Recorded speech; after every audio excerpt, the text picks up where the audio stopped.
a lot of people, myself included, have Stephon Diggs penciled in as the number one receiver here in New England. You do not. No. You got Pop Douglas? I think Pop Douglas. But again, based on what I've watched, I don't know if they feel the same way. But I'm going to ride with it. I think Pop Douglas is going to have the biggest year for any receiver on the New England Patriots. And I'm going to just comment on the comments that we just heard because that's what we're doing. I'm shocked at this whole Jakobi Meyers thing. I do not want Jakobi Meyers. I'm not all up in, I just think Jakobi Meyers was a nice player here. He left. And that's that. It was a disaster moving off of him for Juju Smith-Schuster. Turns out that didn't work out. I am all set. I want Pop Douglas, I think, is better. I think he's more explosive. I saw what Jakobi Meyers did with Josh McDaniels. It was fine. I want to see what other guys do with Josh McDaniels. I am out on Jakobi Meyers. I am out on that life, that team he was involved with, that culture that was here when he was here. Out. I don't want to see him. He couldn't catch touchdowns. I don't want to do it. I want better, more explosive. But this team, this offense needs to become more explosive. Explosive. I don't want anything close to what they were in 2021 or whenever he was here. More explosive. Bigger, faster, quicker, better. Give me Diggs. And I'm not, you know how I feel about Diggs. I'll take my chance. Give me what Diggs used to be and see if he can find some magic with McDaniels and Maye. Give me Pop Douglas and feature him and get him up and going. Give me Travion Henderson, more explosive. I don't want Jakobi Meyers. With respect, I'm done. I'm out on him. I don't want him back. I don't like what he represents because I didn't like that era of Patriots offense. Dondero, I'm with you, man. I'm with you on this. Yeah, and I stand by that tweet. I got a lot of crap from that tweet. I stand by that tweet 100%. Fowler's throwing this up here. Dondero tweeting out, Pop is more explosive. He's more dynamic. I'm more interested in what Pop could do with McDaniels than what Meyers did do with McDaniels. I stand by it.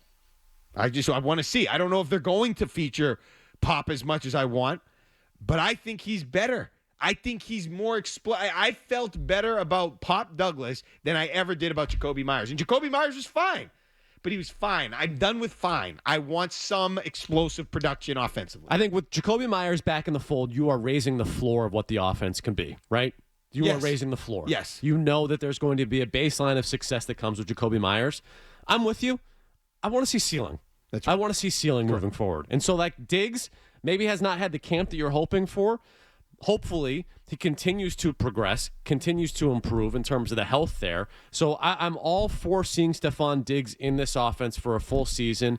And Pop Douglas in year 3, can he actually make that jump and turn into that receiver that you're describing? Let's see it. It's time now. It's time for Pop Douglas to get that opportunity and see if he can actually be a full-time receiver and reliable for a full season. And if he can't, if he gets hurt, if he's not able to sustain the hits and all the things that he's going to deal with over the middle or whatever, fine, we'll know it. We'll figure that out, and then we'll act accordingly. But I want him featured.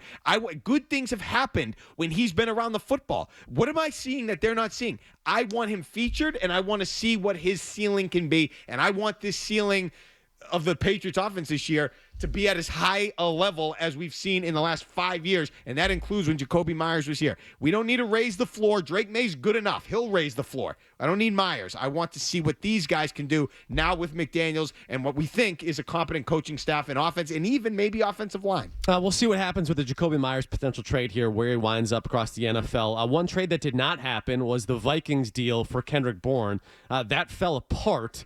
What did you make of that? Were you surprised? Were you upset that Kendrick Bourne isn't here in New England anymore? No. I liked Kendrick Bourne. I just felt like it's been so long. Dondero, I think Kendrick Bourne is one of the most overrated players that have come across here in New England in a very long time. He was a nice player for one season in 2020. Had a nice year. We talk about Kendrick Bourne like he was a stalwart here for a long time.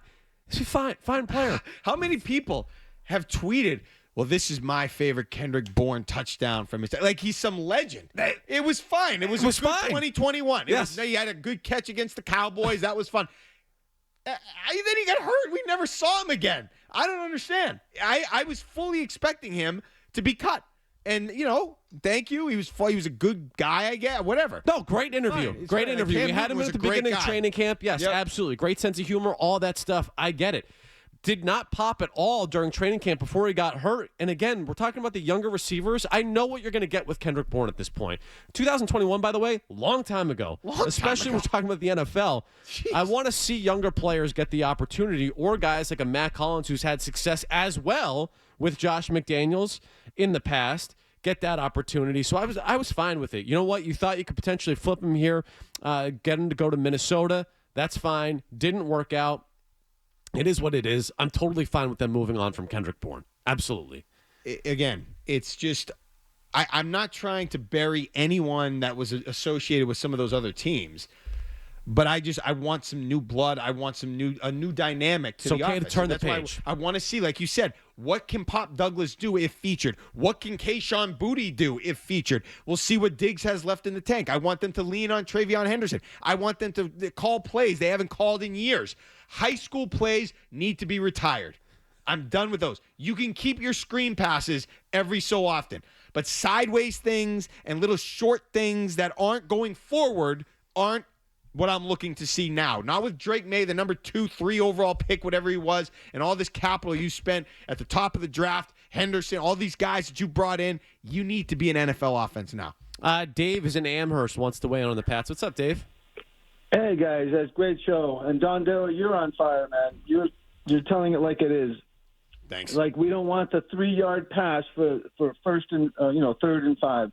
But anyways, even to jump on what you're saying, it's a loser mentality because you go down 10, 14 points and the other team stacks the box and you're just stuck. The one thing I'll say too is that McDaniels, since Brady, to me, there's times where he deserves criticism. He's been tight.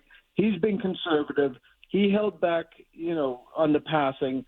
So it's still to be determined if he can do it. Let's see if he can do it. Appreciate the show. Thanks. T-Mac, you play golf.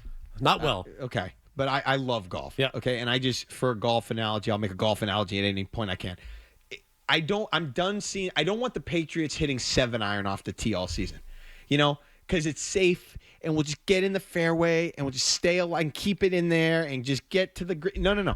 You got to hit driver. And that's what Drake Maye is supposed to be. You're bombing drives. Hole after hole after hole, unafraid, and you're going for it. And if you mess it up, you'll find a way to get back on schedule. But you need to be aggressive and play without fear, and that's what I'm hoping. I agree with you 100%. I think that's misplaced, though, if you're blaming Josh McDaniels for that, because you had Mac Jones and Cam Newton that swung the golf club like Charles Barkley. Okay. So you don't have them whip out driver, right? Right, but you have to play right to that player's strengths. And I think that's what Josh McDaniels, as the caddy of that offense, told them, right? And that's what the expectation was. Now, if you have that same type of offense, if the handcuffs are on Drake Maye, if the governor is on, and you're not pushing the ball down the field with the weapon that you have in Drake Maye, that is a huge, huge mistake. I find it hard to believe. We had David Andrews, who's going to start with us next week, I believe, on talking about the differences in the offense with the quarterbacks that they had and how McDaniels played to those quarterbacks' strengths. And we've seen what Drake Maye is capable of, whether that's with his legs or pushing the ball down the field. And when you have those in your bag, I find it hard to believe that McDaniels is going to leave those and not touch those clubs. Because you're right, that's a huge disservice to the offense if you're not utilizing those. So you say disservice, I would say it's a huge problem. Because if they don't think they could trust Drake Maye to do that or to swing that or whatever you want to call it, make those plays. You think that's more telling of Drake Maye than it would be McDaniels? All I know is the developmental period should be about over. I know he didn't start the season last year. He didn't come into whenever that was. He had the preseason is what it is now in the NFL. But I'm talking about by the time you get to the middle of the season, the developmental period's over. You're in year 2. No, we should see a huge jump. That's correct. Not only from year 1 to year 2, but in season, Drake Maye at the end of this year should be a completely different quarterback than what we see in week 1. I agree with you on that. So if you're talking about kid gloves and protecting them and doing all this, that needs to end quickly because he should be in a position where he understands defenses and he can make plays that a true number 3 overall pick NFL quarterback should be capable of making. And if I don't see that by the middle of the year, you got a big problem. You got a big problem.